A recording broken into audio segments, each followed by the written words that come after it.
Welcome back. It's the BU and today I'm going to talk about Richard Sherman. If you haven't seen it, you need to go check this out. Okay, I'll go ahead, call a timeout, take the 15, 30 seconds, sit back, watch Richard Sherman in all his glory. It's amazing. You will love it. Richard, let me ask you the final play. Take me through it.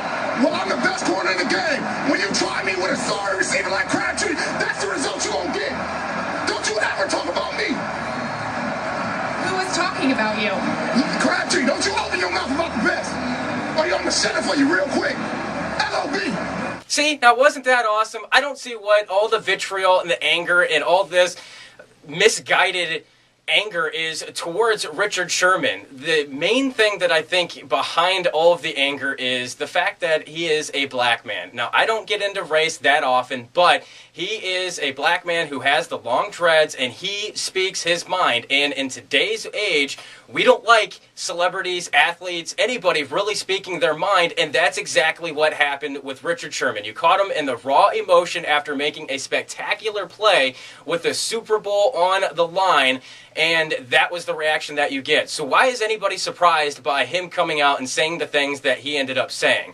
And the reason why I think that race is at the forefront of this entire argument is because the first thing that gets thrown out is thug, is moron, and they basically break him down to the lowest common denominator. And for those who don't know, he's from Compton. So, okay, there you go. Maybe that's where that thug mentality comes from. Maybe that's why he likes to talk so much and his hair is long with the braids or the dreads or whatever you want to call it.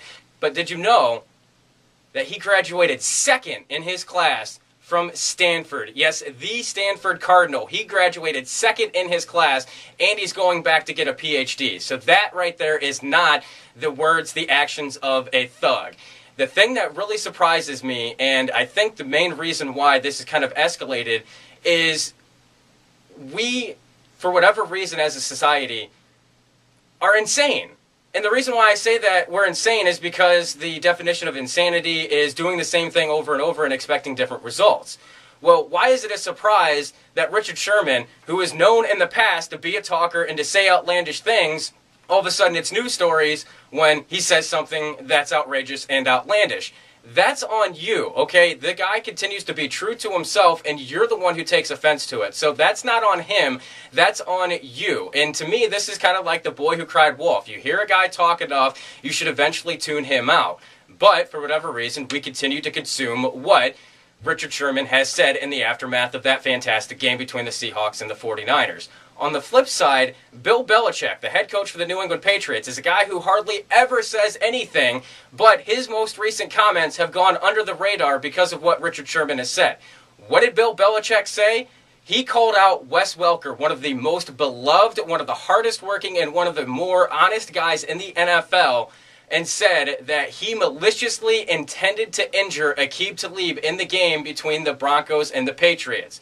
That is not a light accusation, and when Bill Belichick speaks, whether he's in the right or the wrong in this situation, those comments carry more weight than what Richard Sherman has said, because he's accusing a guy of actually going out there and intending to injure somebody. Now, if you've seen a dark helmet run around there out there on the football field, you know that he is not trying to injure somebody because he has been injured numerous times before.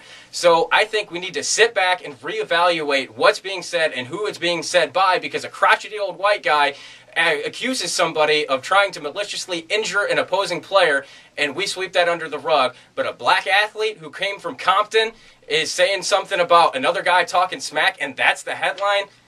No, there's something wrong with that. I think we need to reevaluate our priorities here in the United States. That's it. Thanks for listening to the BUGG.